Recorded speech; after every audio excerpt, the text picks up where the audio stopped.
What's up, everybody? Welcome back to my channel. My name is Strike Dragon, and today we have something a little interesting, a Battlefield review from someone who has never played Battlefield. Short backstory: originally when I tried Battlefield for the first time was on the Xbox 360. I played Battlefield Bad Company 2. My friend talked me into buying it. I was really big into Call of Duty Modern Warfare 2 at the time, and he said it was another military first-person shooter with more realistic aspects to it. So immediately, I was intrigued. I bought the game, I took it home, I played the campaign. I absolutely fell in love with the idea of Battlefield, the bullet drop, blowing a building into a million billion pieces. It was amazing. The campaign, I think I played through it 3 different times, for no real reason, just because I enjoyed the missions themselves. Come time to play multiplayer, however, this is where I swore off Battlefield. So we jump into my first match. I didn't play it without my friend because I wanted to be with him when I experienced Battlefield multiplayer for the first time. We jump in, we play Conquest. I spawn, I look up into the sky, and I see an attack chopper. I was like, oh no, this is the vehicles he was talking about. Good thing I have rocket launchers. Well, I missed both of my rocket launcher shots. I don't know if I was the only one shooting at the chopper at the time. And then it lowers down to the ground. Someone jumps out of the helicopter and gets in our helicopter. And they spend the next 7 minutes doing circles around our spawn, shooting missiles directly into our spawn, and there was nowhere to go. The buildings are leveled. All of the vehicles are blown up into a million pieces. And I rage quit. And I had not played Battlefield, campaign or otherwise, since then. Cut to today, or last week rather, my friend brings up Battlefield 5 with Origin Access, or Origin Premier, which I purchased so I can have Battlefield. It turns a $60 game into basically a $15 game, if you want to look at it that way. I thought it was a pretty good option. It's a brand new release. I could sign up for Origin Premier, get all of these other games, and I got access to this brand new game, which all of my friends were raving about. So let's start off with some of the negative things. One of the negative things that we have so far is an ADS bug, which is absolutely terrible. I don't have any footage of it because, as I said, I am new to Battlefield, technically speaking, when it comes to the multiplayer side. And so all of my footage that I attempted to capture is just me getting destroyed. Just absolutely destroyed. I'm pretty terrible. I'm using this Battlefield game to better hone my Battlefield skills and better hone my PC aiming skills, because I'm also getting further into gaming on PC and moving a little bit further away from console. And so aiming with a mouse and moving with a keyboard is relatively newer to me when it comes to a more competitive setting. That being said, all the footage you're going to see is very generic prologue footage because I suck. So as I mentioned, one of the bugs that we are facing currently is an ADS bug that you get sometimes. I don't really know what triggers it, but instead of looking down the scope of your sniper rifle, it's more like you're holding the entire rifle in front of you. The rest of your screen is black, and you've got about a 3-inch diameter scope in front of you. It does not cover your entire screen whatsoever.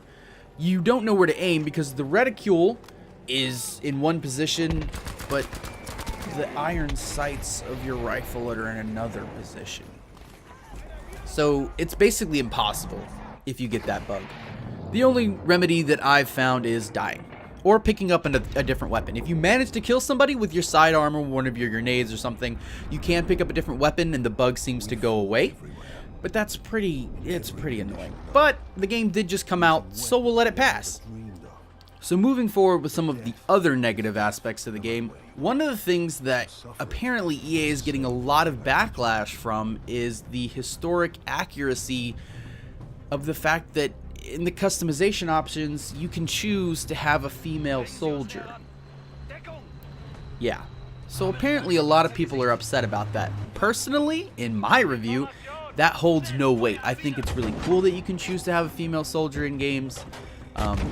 You know, I think we need to push harder and further for that kind of equality when it comes to video games. And, you know, it doesn't need to be that super male dominated thing. Not every female that plays video games wants to play a male character, and this gives them the option, if they so choose, to play as a female character. For me, whenever I get to choose my gender in a video game, it helps me build a better connection to my character. Yes, this is an FPS. Yes, my character is going to get shot repeatedly, but still, it's more immersive to me. Again, opinions may differ. So, moving forward with one of the other negatives, I guess you could say, is the cutscenes in the war stories, which is the campaign for this game, seem really kind of broken. I don't know what it is. The first war story that I saw was a friend of mine, a personal devil. He was streaming it, and his cutscene was really choppy. And sometimes it would almost seem as if it was low poly in certain areas, which was really strange. And I thought, well, maybe it's just because he's streaming. Maybe, you know, the internet connection isn't so great between either him or I. Maybe it's me. Maybe I'm just lagging on the stream side. Later found out that he was actually having the exact same issue, so he could see it, so it wasn't an internet issue, and he thought it was just because he was streaming. Maybe it was bogging down his PC a little too much, and it was not giving him the full quality that it should have been giving. Well, when I played my first war story 3 or 4 days later, I had the same issue.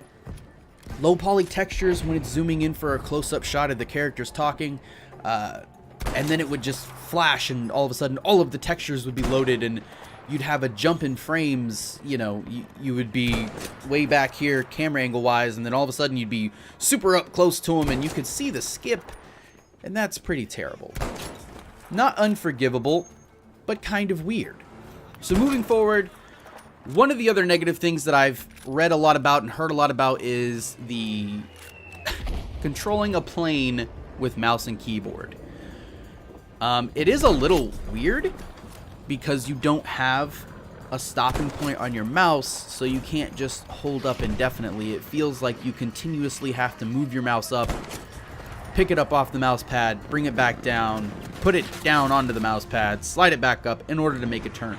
One remedy that me and my friend discovered that works really well is if you have a DPI button on your mouse, just jump it up when you're flying planes. Or one of my other friends actually has a controller plugged into his PC that he can swap to whenever he wants to fly in a plane.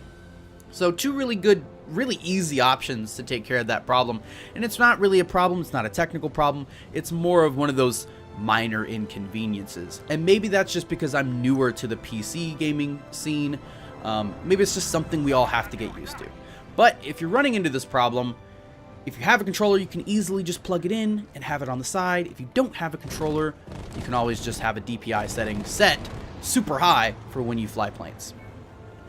So moving on into the more positive things about Battlefield 5 is just how much fun it is. And I guess you really can't give this to any particular game because it's really not a feature.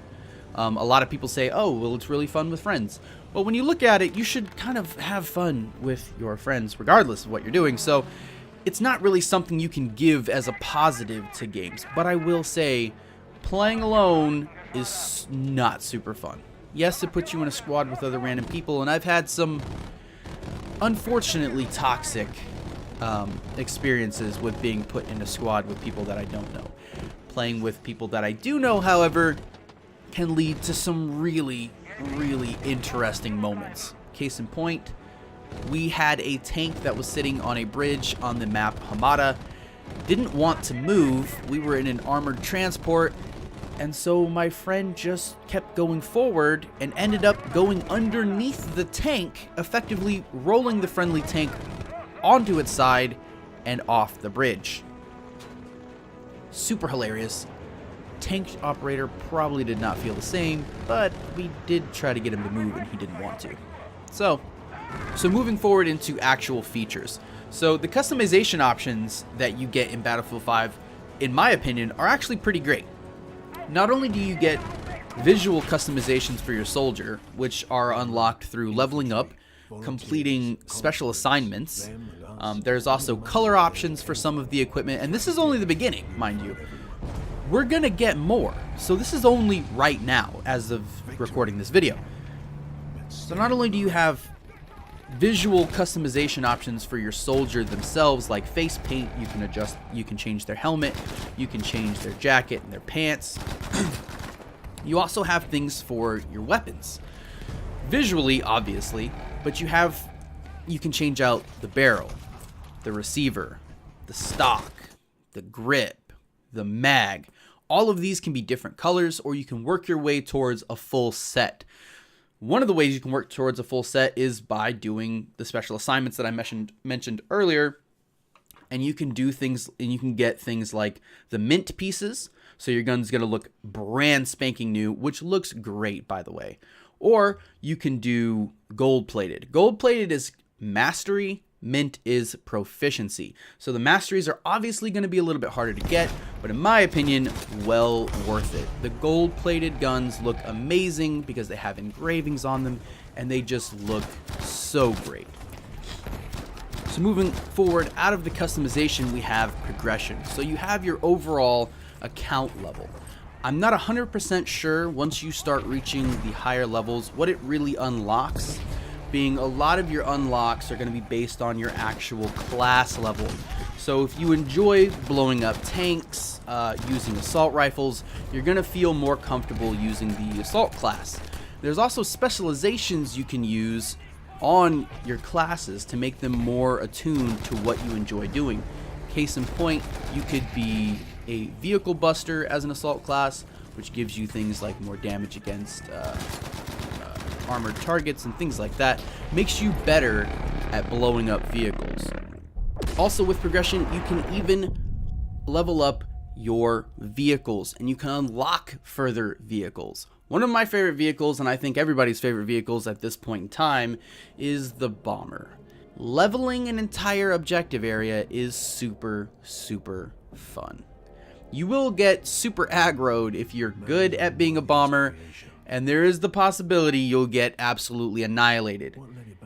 Between the AA on the ground, the fact that there are actually anti-tanks in the game, you could get destroyed pretty quickly and, in my opinion, pretty easily. If you face off against a decent fighter pilot, the Spitfires, fully upgraded with the specializations, will absolutely melt you as a bomber. That being said, it's still a lot of fun to fly around as a bomber, and if you haven't done it, I definitely recommend it. So, progression-wise, you have your weapons, you have your vehicles, you have your overall account level, mixed in with those assignments to get your special vanity pieces for things like a specific class, which is a role, or a specific weapon which you really enjoy. Honestly, the progression is super fun. It gives you something to work towards every single match. You're not just playing a match to play a match, you're playing a match in a specific way to get the things that you want to get, which I personally enjoy. There's not a whole lot to collect, so my fellow digital hoarders might be a little disappointed in that aspect, but you gotta realize it's also a first-person shooter, and it just came out, and with the way they plan on doing things, which is going to be a slow drizzle of additions, honestly, there might be a ton to collect. It's just not in the game right this second. So my recommendation, if you're on PC, you have Origin, honestly, I would pay the $15 to at least play the game for a month. Cancel your subscription if you don't feel like continuing it, but you get access to a lot of games, not just Battlefield 5. Battlefield 5 just happens to be the newest one. I think you guys will really enjoy this game as a first-person shooter. I know I have, coming from Call of Duty, never really playing a Battlefield. If I'm playing with my friends, honestly, I'm enjoying myself. And I'm enjoying myself a lot. So that's going to be it for this video, guys. Thank you for sticking around to the end. As always, I will leave all of my social media links down in the description box below. I appreciate you guys greatly. Remember to take care of yourselves, take care of each other, and I'll see you in the next one. Later, guys.